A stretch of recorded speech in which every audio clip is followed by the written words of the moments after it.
Should I fix my loan? If I had 10 cents for everyone that has called me up in the last week to ask this question, I would have enough money to buy a large Slurpee from 7-Eleven.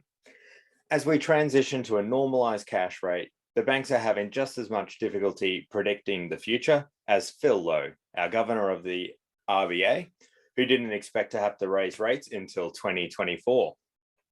And we all know that one aged like milk, didn't we? When COVID hit, the cash rate went down to a historic 10 points. And we saw fixed rates as low as 1.98% for durations for 3 to 5 years, making us feel like low rates were kind of here to stay. Now, a fixed year rate is sitting at just over 5%, which is in stark contrast to just 18 months ago, and also a lot higher than our current variable, which is still at a low 3. So when should you fix, if at all? You should consider fixing if you need certainty on your repayments. If you can afford to lock in at a 5.2% interest rate, but you don't think you could afford anything higher than that, well then maybe fixing is the right option for you. But the difficult thing, and something that you need to consider, is that you're foregoing a discount on your mortgage now for the potential of a future discount.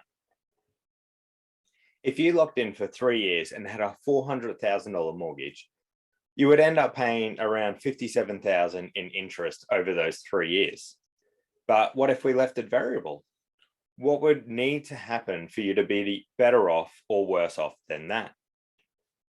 Well, just playing around with the future value calculator in Excel, locking in a 5.2 for 3 years would be the equivalent of the cash rate increasing by 10 basis points every month for the next 36 months from a current variable rate of 3.12%, which means by the end of the 3-year period, variable rates would have been up at 7.32%, and you would have paid a higher interest rate than that of the fixed from the 18-month mark.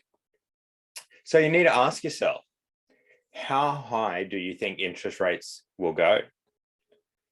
And can the present discount be used as an opportunity to pay down your loan rapidly while it's cheaper? If you're still worried about the future rate rises, a popular technique is to fix a large portion of it and then leave some of it variable.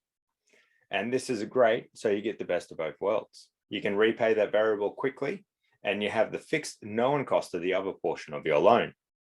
As a general rule, and as by general, I mean I've just kind of made it up and now use that as my rule of thumb, is that your variable component should be set at your savings capacity for the fixed term length.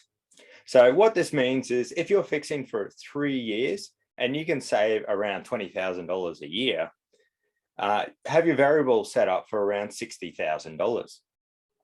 And with this, the idea is that you can have that portion of the loan fully offset before the fixed rate breaks, and then you've got that larger loan to deal with potentially higher interest rates.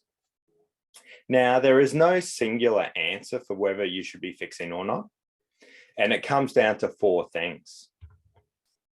The interest rate offered, and by that I mean the difference between the fixed and current variable rate, your ability to save, the level of concern you have around rate affordability now and into the future, and then also the purpose of the loan.